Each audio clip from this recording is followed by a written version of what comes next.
इतने विशाल काय ब्रह्मांड में ऐसी कौन सी पृथ्वी है जहाँ पर आज भी जीवित अवस्था में तीर्थंकर भगवान विचरण कर रहे हैं और अपनी देशना से भूवी जीवों का कल्याण कर रहे हैं। ऐसे कौन से केवल ज्ञानी तीर्थंकर भगवान है जीवित है? तो आइए जानते हैं। ओम ह्रीम नमो अरिहंतानम। आज तक हमने बहुत सारी भाव यात्रा देखी है, जैसे शत्रुंजय की भाव यात्रा, अष्टापद की भाव यात्रा और अन्य अन्य कितनी गिरनार की भाव यात्रा। आज हम लोग एक ऐसे पृथ्वी में जाएंगे जहाँ पर नौकार के प्रथम स्थान पर जो अरिहंत भगवान है, ऐसे हमारे सिमंदर स्वामी भगवान के पास जाकर हम उनसे प्रार्थना करेंगे, उनको वंदन करेंगे। तो ऐसी कौन सी पृथ्वी जहाँ पर हम उस पृथ्वी की, उस क्षेत्र की भाव यात्रा करेंगे, और वो क्षेत्र है महान ऐसा महाविद्य क्षेत्र जिसकी हम आज भाव यात्रा करेंगे। मेरी ये भाव यात्रा जो भी सुन रहा है, देख रहा है, बस आँख बंद करके थोड़े टाइम के लिए आँख बंद करके ऐसे जैसे जैसे जैसे जैसे शब्द आते जाते वैसे वैसे आप ऐसा अंदर से, अंतर मन से महसूस करना कि रियल में मैं महाविद्य क्षेत्र में पहुंच चुका हूँ। तो आइए, सबसे पहले हम भरत क्षेत्र में हैं अभी, और हम अभी भरत क्षेत्र से देव विमान में बैठकर महाविद्य क्षेत्र में चलते हैं। जैसे अगर हमको इंडिया से यूएस से जाना होता है तो हमको पासपोर्ट की ज़रूरत होती है, वीज़ा की ज़रूरत होती है, वैसे भरत क्षेत्र से परमात्मा सिमंदर स्वामी भगवान के पास जाने के लिए, महाविद्य क्षेत्र जाने के लिए ऐसा कौन सा पासपोर्ट चाहिए?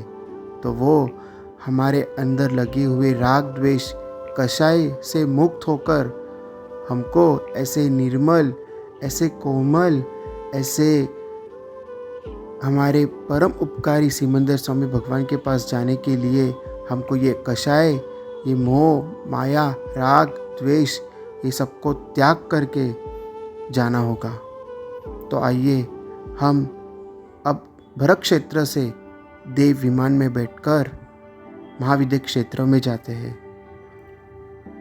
तो अब हमारे सामने देव विमान है और उस देव विमान में हम अभी बैठ चुके हैं, और धीरे धीरे धीरे धीरे धीरे देव विमान ऊपर उठते जा रहा है, ऊपर उठते जा रहा है।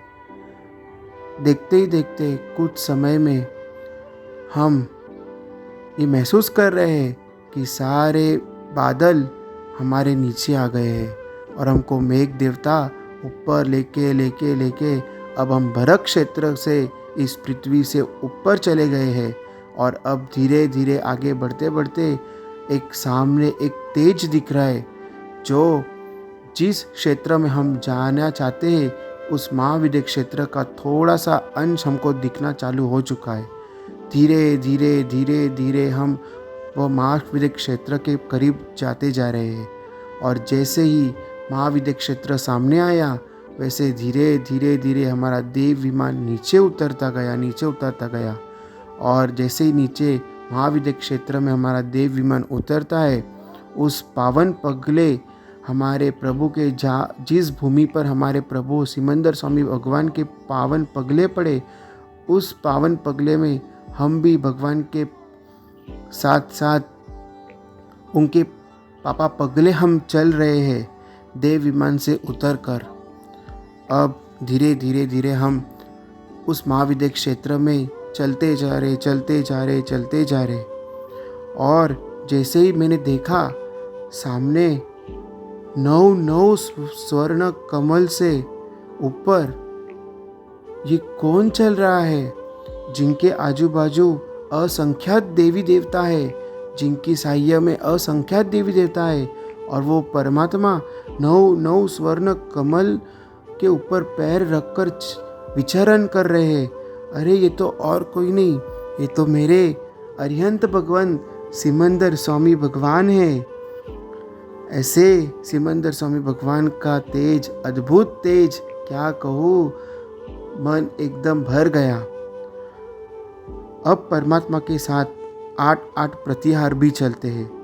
जैसे कि हम सबको पता है कि जब एक तीर्थंकर भगवान विचरण करते हैं, उनके साथ साथ 8 प्रतिहार भी विचरण करते हैं। प्रतिहार मीन्स मतलब क्या, कि जो प्रभु के साथ हमेशा, चाहे प्रभु देशना देते हो, विचरण करते हो, वो 8 प्रतिहार भगवान के साथ चलते ही रहते हैं। उसमें से सबसे पहला प्रतिहार अशोक वृक्ष। परमात्मा जब विचरण करते हैं तब परमात्मा के हाइट से 12 गुना ऊपर अशोक वृक्ष प्रभु के साथ ही चलता है। दूसरा प्रतिहार सूर्य पुष्प वृष्टि।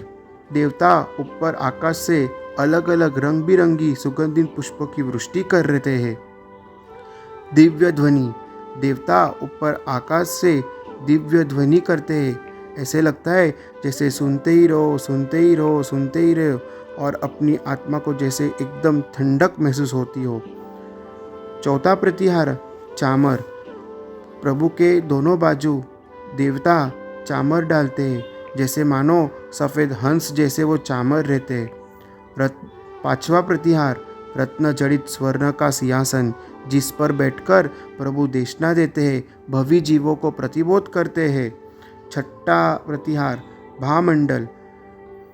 परमात्मा के पीछे जो तेज होता है, जैसे सूरज की रोशनी को हम 1 मिनट भी नहीं देख सकते, वैसे उससे भी ज़्यादा प्रभु का तेज होता है, और हम भवी जीव प्रभु के एकदम दर्शन कर सके, इसके लिए प्रभु के पीछे भामंडल होता है। सातवां प्रतिहार देवदुंदुभी। देवता आकाश में से ऐसी देवदुंदु की नाद करते हैं, जैसे एकदम जबरदस्त देवदुंदुभी होती है, जैसे पूरे रोम रोम खिल जाए, ऐसी देवदुंदुभी होती है। आठवां प्रतिहार 3 छत्र। 3 छत्र जो परमात्मा के ऊपर होते हैं। 3 छत्र का मतलब होता है कि तीनों लोकों में जो दर्शाता है, ऐसे 3 लोक के नाथ अरिहंत प्रभु पधार रहे हैं।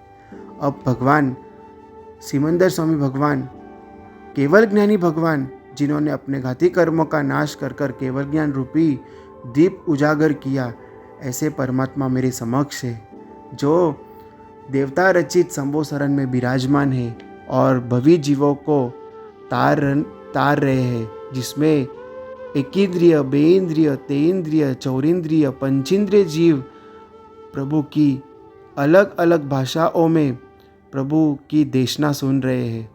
ऐसा लगता है कि खाली प्रभु को ही देखते रहो, आंखों में आंसू है, और खाली प्रभु को ही देखते रहो, प्रभु की ही देखते रहो, निहारता रहो।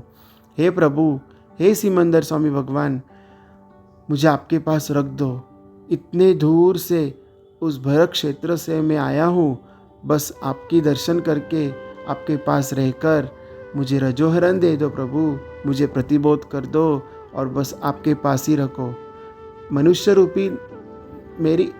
रूपी नहीं रह सकूँ तो मुझे इस क्षेत्र की मिट्टी बना दो, इस क्षेत्र के मुझे पौधे बना दो, इस क्षेत्र का मुझे फल फूल बना दो, ताकि मैं आपको हमेशा देखता रहूँ। अगर आप मुझे मिट्टी बना दोगे तो मैं आप मेरे ऊपर से आप जब विचरण करोगे तो मैं आपको कोमलता प्रदान करूँगा। आप मुझे पुष्प बना दो प्रभु, जब आपके ऊपर पुष्प वृष्टि होगी तो मेरा भी भव तर जाएगा, मैं पुष्प होकर आपके ऊपर बरसूँगा। हे प्रभु सिमंदर स्वामी भगवान, मुझे आपके पास रहना है। क्या क्या तेज है आपका, क्या आपकी वाणी है, हे उपकारी। मैं तो 18 दोषों सहित हूँ और आप 18 दोष रहित हो। हे प्रभु, मुझे आपके पास रहना है, मुझे आपके पास रख दो प्रभु, मुझे आपके पास रहना है। ऐसे ही भावना के साथ, ऐसे मन के उत्कृष्ट भाव के साथ मुझे सिमंदर स्वामी भगवान के पास त्रिपदी मिलते ही प्रभु ने वासक्षेप किया, हाथ में रजोहरण दिया और मेरी तो रोम रोम में बस एक ही नाथ, हे प्रभु उपकारी प्रभु मारा सिमंदर स्वामी उपकारी प्रभु, धन्य बन्यो धन्य बन्यो धन्य बन्यो।